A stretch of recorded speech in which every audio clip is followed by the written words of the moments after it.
Selanjutnya Pak Andi Akmal. Makasih Bu Ketua. Assalamualaikum warahmatullahi wabarakatuh. Pimpinan dan anggota Komisi 4, Pak Menteri beserta jajaran, para direktur BUMN kita, Perum Bulog, Bapak sekalian yang berbahagia. Pertama Bu Ketua, karena saya dari Partai Keadilan Sejahtera harus adil untuk melihat. Kalau baik kita puji, kalau tidak baik ya kita berikan koreksi gitu ya. Maksudnya yang lain nggak adil gitu? Ya bukan, saya kan bicara kami ini, bukan bicara Ibu Bapak ya. Pertama Pak Menteri, saya berikan apresiasi 2022 ya, bahwa kinerja anggaran kita 95%. Saya kira perlu ditingkatkan, dan WTP Pak ya, itu saya kira bagus Pak, WTP. Dan juga kalau kita lihat data statistik bahwa produksi kita meningkat untuk beberapa komoditas Pak ya, terutama padi dan jagung. Nah, ini saya kira tadi pertanyaan teman-teman, kenapa anggarannya turun tapi produksi tetap atau naik? Saya kira jawabannya salah satunya adalah pertama karena memang kita lihat Bapak berhasil kurnya Pak. Ini luar biasa kur ini sampai 90 triliun Pak ya kalau nggak salah ya Bapak serapannya ya. Ini menandakan bahwa sektor pertanian itu sudah bankable, dipercaya oleh perbankan Pak. Itu luar biasa, saya kira perlu kita berikan apresiasi. Walaupun APBN turun tapi kur untuk pertanian meningkat. Dan mungkin juga jawaban yang kedua, ada tidak adanya program pemerintah, petani tetap bertanam. Ya karena mereka harus hidup. Ya ini mungkin jawaban yang kedua gitu ya. Jadi mungkin program kita selama ini APBN perlu kita evaluasi, yang sampai ke petani itu sebenarnya berapa persen sebenarnya dinikmati oleh mereka. Yang sampai habis untuk melayani kita ataupun untuk kegiatan operasional. Itu yang pertama Pak Menteri. Yang kedua, kalau kita lihat data Bulog ini Pak Buas ya, data Bulog sampai Desember kita melihat bahwa serapan pengadaan dalam negeri sudah hampir 1 juta Pak. Ini mengkonfirmasi bahwa dari awal saya fraksi PKS menolak impor beras. Artinya bahwa sebenarnya beras itu ada. Dan kita surplus. Kenapa dikatakan surplus? Karena antara produksi dengan yang kita konsumsi melebihi daripada yang kita konsumsi, itu namanya surplus. Kan gitu Pak, itu logika saya ya. Logika kami di PKS, sehingga mengatakan bahwa sebenarnya dengan harga yang baik, Bulog diberikan harga yang baik, dia bisa menyerap sebenarnya beras atau gabah yang ada di petani. 1 juta Pak. Sampai Januari ini kita melihat sudah 1,1 juta. Impor itu baru 100.000 Pak Buas ya, yang masuk kalau lihat data dari kemarin ya. Artinya bahwa sebenarnya impor ini kalau menurut saya karena sudah jadi keputusan pemerintah, walaupun kami tidak setuju, ya cukup 100.000 ton lah. Bulan 3 kita akan panen raya, dan saya kira 500.000 ton itu bisa. Yang penting Bulognya diberikan uang, diberikan kebijakan untuk menyerap daripada beras kita.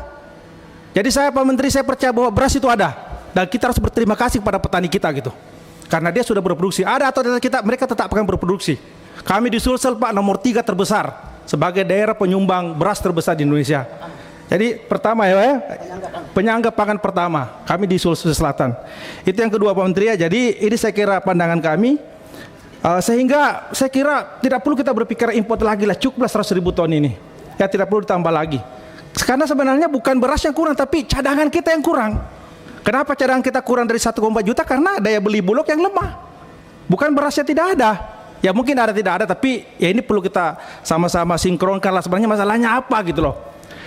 Kita tidak mau semuanya ini kita menjadi permainan importir Pak. Ya kan? Kita tidak mau Pak. Saya tidak menuduh bapak-bapak ini menjadi agen dari import, bukan. Tapi kita tidak mau Pak. Kita ingin penguatan ketahanan pangan nasional kita. Kami pada Sulsel ini diprotes masyarakat kita, dapil kami ini apa tugasnya Anda Komisi 4 ini impor tetap masuk? Apa gunanya Anda menjadi anggota DPR kalau tidak bisa bersuara gitu? Nah saya kira perlu menjadi menjadi pelajaran kita semuanya.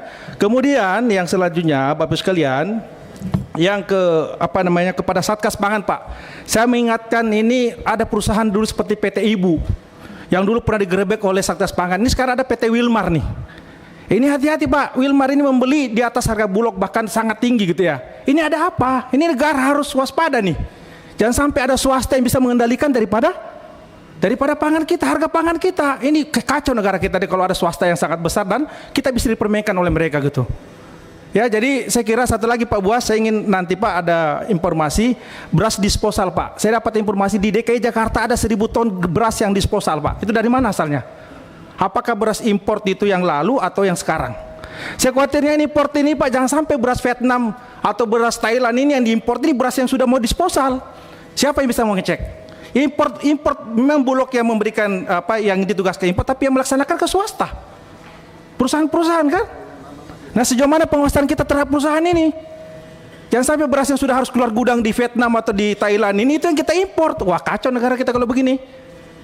Jadi ini pengalaman 2018 ada lebih berapa ratus ribu ton ya beras import yang rusak karena kita terlalu banyak mengimpor saat itu. 2 juta ton saat itu kita tidak, Komisi 4 sepakat tidak usah sebesar itu, tapi tetap dipaksakan dan ternyata terbukti bahwa ternyata beras ini rusak.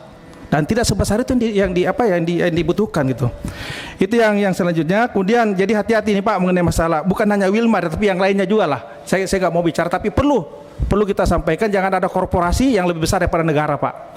Ya, jangan ada yang bisa yang bisa mendikte kita gitu ya.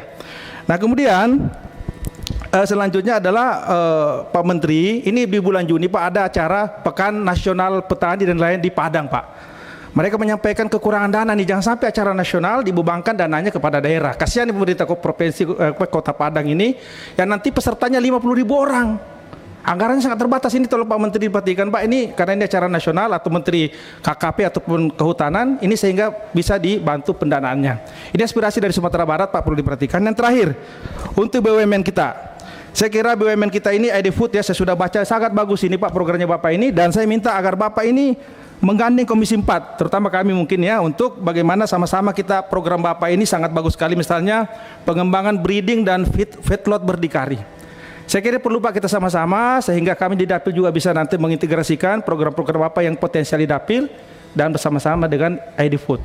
Ya Pak Dirut ya. Yang terakhir Pak Menteri, saya ingin juga berikan kritik yang keras bahwa impor kita selama ini sebenarnya sangat dominan adalah impor daging Pak. Harus kita evaluasi ini kinerja daripada peternakan kita. Tidak ada kenaikan produksi gitu ya. Kemudian juga hortikultura khususnya untuk bawang putih mungkin ya, atau yang lainnya, atau mungkin gandum ataupun kedelai. Jadi saya kira yang kurang ini Pak Menteri perlu kita evaluasi. Ya sudah cukup ini kita perlu pertahankan sehingga dan sekali lagi kita berharap bahwa data-data yang ada ini, saya dengan Pak Suhardi percaya bahwa data yang kita percaya adalah BPS Pak. Kalau data yang lain dari mana? Ada nggak data yang lain? Kita ribut terus masalah data, kalau nggak ada data pembanding yang lain ya susah juga kita. Ya saya kira demikian Ketua, terima kasih. Assalamualaikum warahmatullahi wabarakatuh. Waalaikumsalam. Terima kasih.